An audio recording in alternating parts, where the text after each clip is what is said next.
กราบทักทายสบายดีเด้อไอทีเบิดทุกคนเนาะมาพบพ่อกับสาวนางอีกแล้วพ่อแม่พี่น้องมานี่กระไดสิมาถ่ายมัน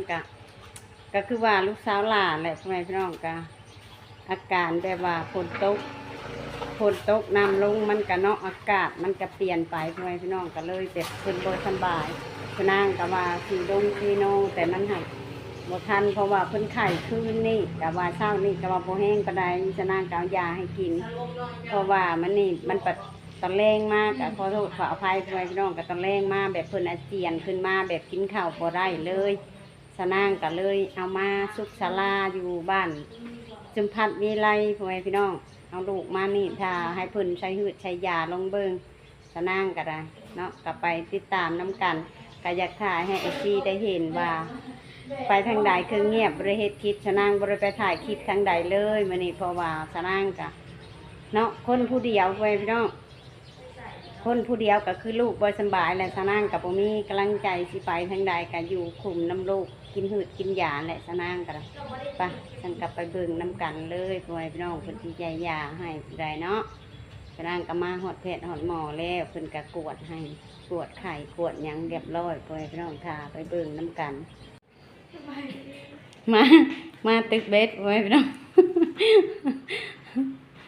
FC ถามหาไปทางใดไปถ่ายคลิปมื้อนี้ก็อยู่เผาแขกน้อยเพิ่นบ่สำบายเนาะฉะนั้นก็เลยแล่นมาทางสุขศาลาพี่แหละพี่น้องมาสุขศาลาไกลบ้านนะก็เลยเพิ่นใส่นี่แหละนี่เพราะว่าเพิ่นบ่ค่อยกินข้าวแล้วก็เพาะก็สิขึ้นน้ำ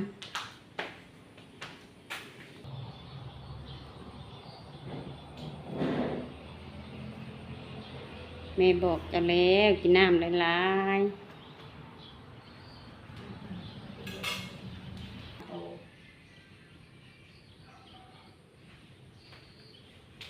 ถ้าเราขายน้ำพอเราขายสูงขาย38 39เนี่ยกลางคืนจะอยู่มาได้น้อยไม่ได้อันนี้นะครับเอามากใหม่ก็ไม่อย่างไรนะเลยอกซี่มาแล้วอกซี่อันของประเทศไปอีกของดูถ้าเบิ่งอันยามันนัดกันจะวิ่นแห้งแล้วบอกเด้อของเมืองเอามาให้บอกมันใส่เป็นแล้วแบบบุญท้องแบบเจ็บท้องบ่ลงเจ็บคอก็เจ็บบ่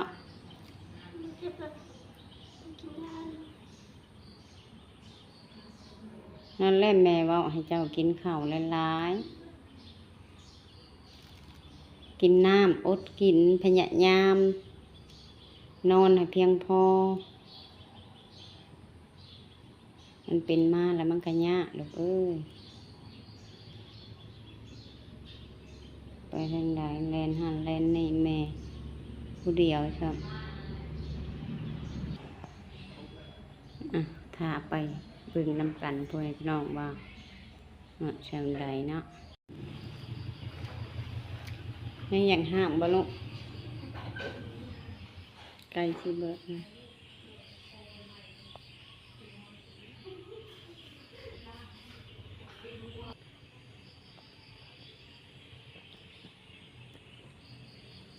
ก็เพาะเพิ่นขึ้น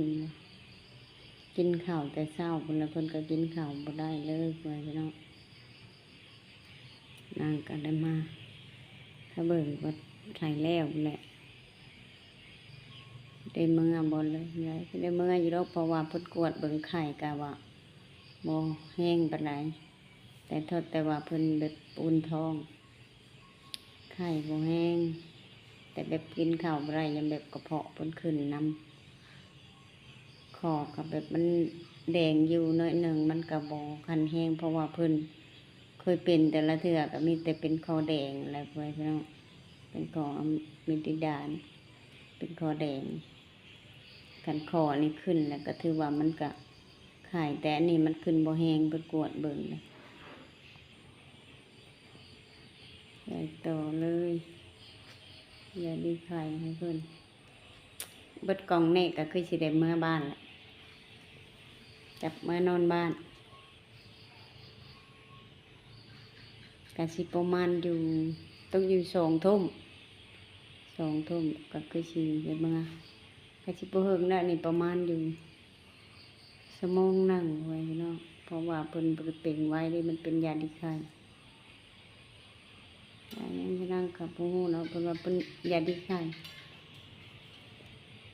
วันอยู่2 คืนนั่นแหละพาลูกกลับมานอนเฮือน เพราะว่าเพิ่นกวดแล้วหลายสนางถามเพิ่นเลยไข่ก็มีอยู่แต่ไข่บ่แห้งขอเพิ่นกระแดง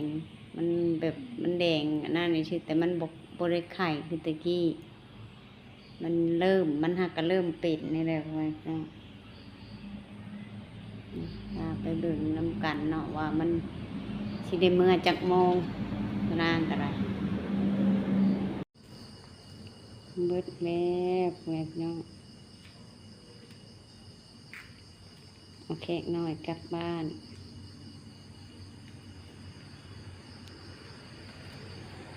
เรียบร้อยโอ้ลุกโอ้ป้าปุ่นปั่นเลยลุกเลยเอาลุกแห้งแล้วได้ยังเป็นวินคอยก้อนหากระถอดยาลูกปึดโลดเป็นวินแล้วลูกเอ้ย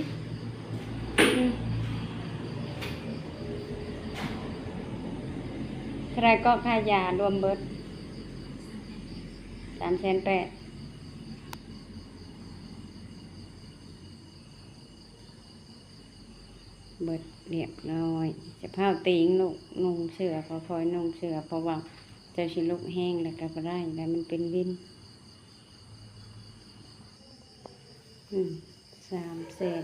พอแม่น้องกับยากองนอนจะเผาถานำถามแม่นี่แหละร้านคิดไปจ่ายให้ทันหมอเพิ่น380,000บรินอนเลย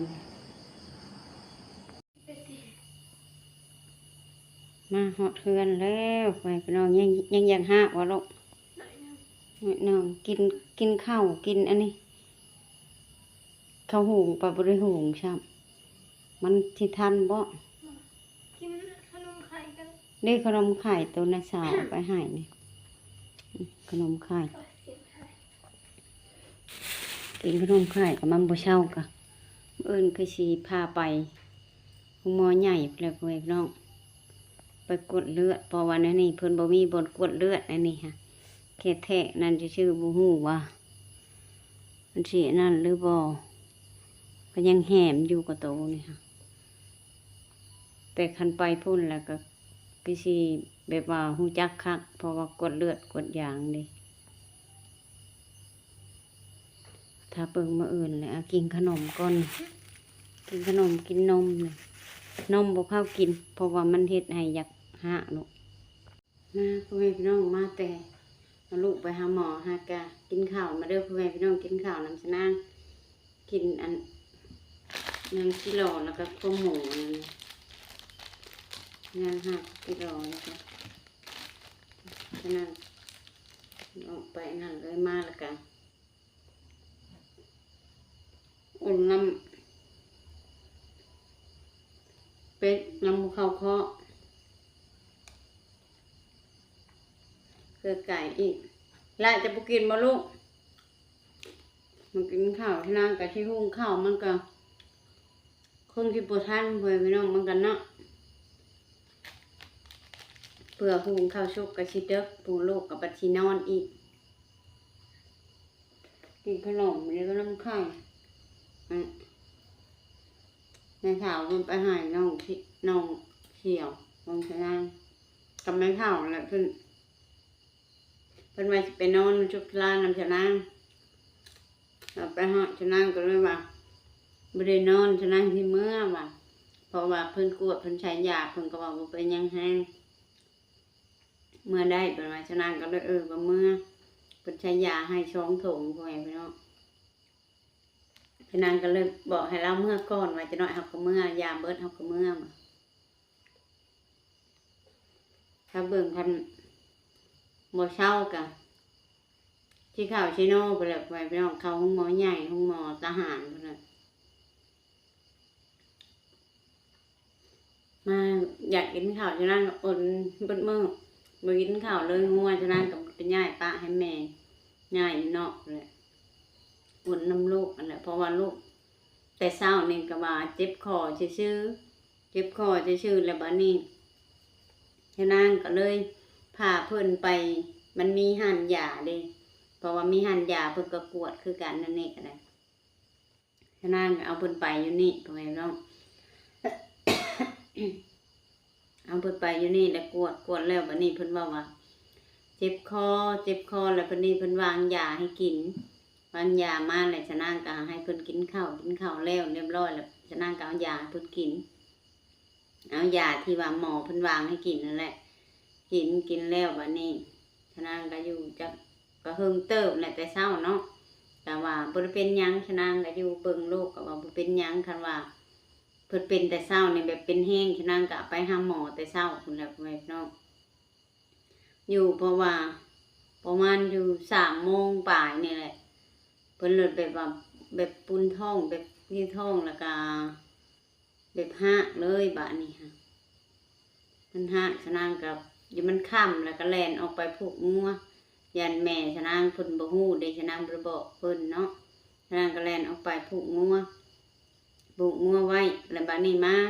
าแต่ผูกงัวกลับมาลูกมันยังหักอีก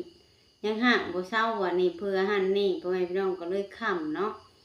ชะนางก็บ่ได้เกือบเป็ดเกือบไก่เลยชะนางก็ไปเลยแบบเปิดพื้นเปิดไผไว้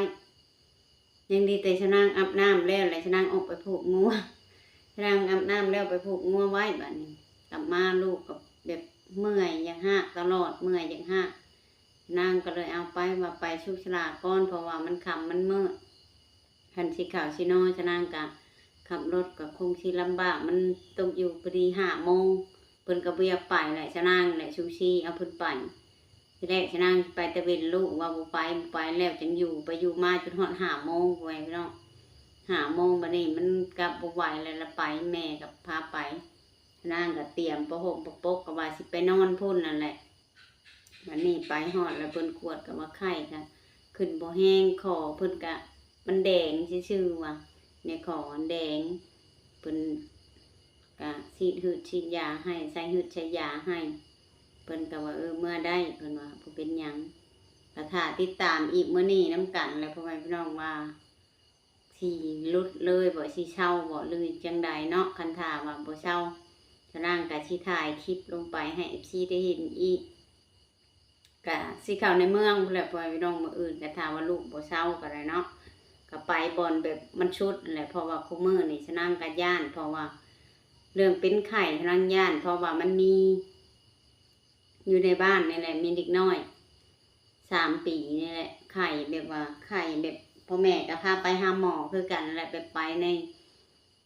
นอกคลินิกแบบไปแถวใกล้นี่แหละแถวใกล้บ้านเพราะว่าเพิ่นก็เป็นคนบ่มีแหละพ่อแม่พี่น้องแบบเนาะพอแลน้องเพิ่นก็จากโลกนี้ไปเพิ่นก็ไปอยู่นำชะนางก็ให้คิดย้านพ่อแม่พี่น้องผู้นั้นก็ว่าไข้พี่จังแหละชะนางก็เว้าบ่เป็นไข้นั่นแหละมันแบบมันลงปอดกินปอดเขาว่าชะนางก็คิดย้านพ่อแม่พี่น้องโรคไข้ก็กระวนกระวายอยู่กับไรเนาะสันสำหรับคลิปนี้ชะนางก็มาถ่ายเดทชีวิตประจำวันของชะนางเพราะว่าชะนางบ่ได้ไปถ่ายคลิปลีพลกับตกพันลูกอีกก็มาไข่อีกก็เลยบ่ได้ไปพ่อแม่พี่น้องชะนางก็เลยเนาะก็มาถ่ายชีวิตประจำวันนี่แหละเป็นจังไดมาจังไดก็นี่แหละมื้อนี้ก็คือว่าเอาลูกไปหาหมอพ่อแม่พี่น้องฉันก็ขอบใจเด้อ FC เบิดทุกคนที่ให้กำลังใจชะนางแล้วก็กดติดตามชะนางพ่อแม่พี่น้องก็ขอบใจหลายๆเด้อกับฝากกดไลค์กดแชร์กดติดตามให้ชะนางสำหรับคลิปนี้ชะนางกศิลาลงไปแล้วพ่อแม่พี่น้องจะได้เบ้าผิดก็ขอโทษขออภัยกราบสำบายดีเด้อ